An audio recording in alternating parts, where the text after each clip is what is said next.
त्याच्यामध्ये जवळपास 60 रुपयांची दरवाढ जी आहे ती सिलेंडरमध्ये झालेली आहे। पूर्वी 1-2 रुपयांनी जरी वाढ झाली तरी मोठ्या प्रमाणात गदारोळ होत होता, आता थेट 60 रुपयांची सगळी दरवाढ झाली। मला वाटतं परराष्ट्र धोरण कशा पद्धतीने राबवलं जाते याचं उदाहरण या दरवाढीतून देशातल्या लोकांना दिसून येते। मध्यमवर्गीयांच्या महागाईमध्ये भर टाकण्याचं काम या गॅसच्या दरवाढीमुळे त्या ठिकाणी झालेलं आहे आणि पूर्णपणे केंद्रातलं सरकार हे परराष्ट्र धोरणाच्या बाबतीत फेल झालेलं आहे हेच आपल्याला म्हणावं लागेल। आता पेट्रोलचे दर कदाचित वाढतील, परंतु ते नियंत्रित ठेवण्यासाठी कदाचित सरकार प्रयत्न करत असतील, परंतु त्याचा बोजा अतिरिक्त केंद्रावर किती पडणार आहे ह्या चुकीच्या धोरणामुळे खऱ्या अर्थानं देशाची आर्थिक परिस्थिती असू दे किंवा सामान्य माणसांची आर्थिक परिस्थिती असू दे ही कोलमडलेली आहे। मॉडेल सायली सुर्वे हिनं धर्मांतर केलेलं, पुन्हा एकदा ती हिंदू धर्मात आलेली आहे आणि तिनं असं म्हटलं की माझं धर्मांतर करण्यात आलं आणि पोलिसांकडे वारंवार तक्रार करून सुद्धा न्याय मिळाला नाही। मला वाटतं तक्रार माझ्याकडे काय मी बातमी बघितलेली नाही किंवा माहिती घेतलेली नाही, परंतु नेमकं तक्रारदाराची तक्रार बघून योग्य ते कारवाई करावी। सर, अजित पवार यांच्या या सगळ्याच अपघाती मृत्यू प्रकरणामध्ये आता VSR कंपनीचा मालक PK सिंग यांनी एक CIDला जबाब दिलेला आहे, त्यामध्ये पायलट सुमित कपूरच यांची चूक असल्याचं या जबाबामध्ये त्यांनी नाही, मला वाटतं केंद्र शासनातल्या मंत्री महोदयांनी सांगितलं होतं की 28 तारखेपर्यंत याचा अहवाल येईल, परंतु अहवाल आलाय असं आम्हाला काय वाटत नाही।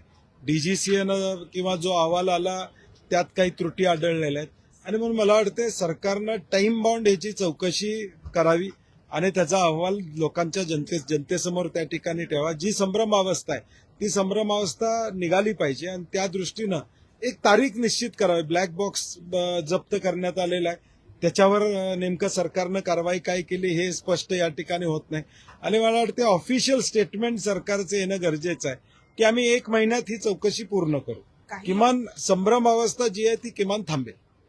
काही राजकीय लोकांच्या या VSR कंपनीमध्ये इन्व्हेस्टमेंट असल्यामुळे योग्य पद्धतीनं कारवाई होत नाहीये। केवळ 4 विमानं ही ग्राउंड करण्यात आलेली आहे। कंपनीच्या अंतर्गत चालवली जाणारी सगळीच विमानं ग्राउंड करण्यात यावी अशी मागणी पवार कुटुंबीय करतायत, परंतु त्याच्यावर कारवाई होताना दिसत नाही सत्ताधारी पक्षात असून सुद्धा।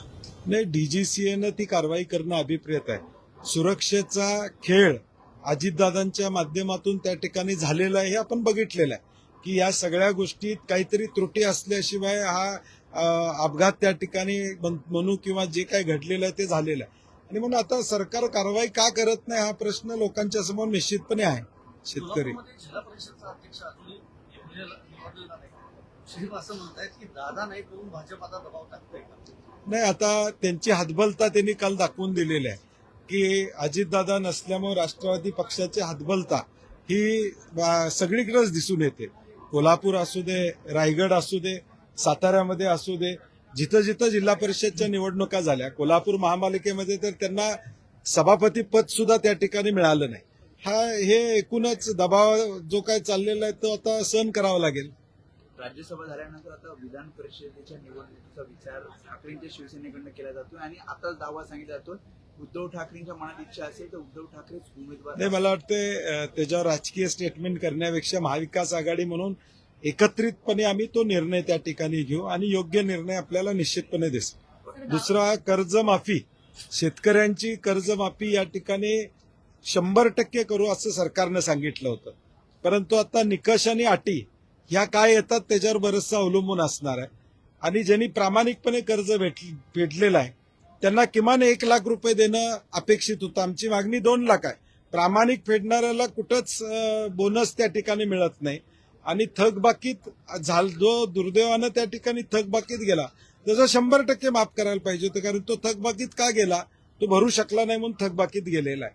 म्हणून मला वाटतं सरकारनं घोषणा जरी केली असली तरी त्याचा फेरविचार त्या ठिकाणी करावा की 2 लाखापर्यंतची कर्जमाफी तुम्ही थकीत केलेले जे प्रामाणिक शेतकरी आहेत त्यांची देखील 2 लाख रुपयेपर्यंतची कर्जमाफी करावी आणि 7/12 कोरा करावा। हा शब्द भाजपनं दिला होता की 7/12 आम्ही कोरा करू, तो कोरा 7/12 घेऊन इथं जर दाखवला महाराष्ट्रातल्या शेतकऱ्यांना तर बरं होईल असं मला वाटतं।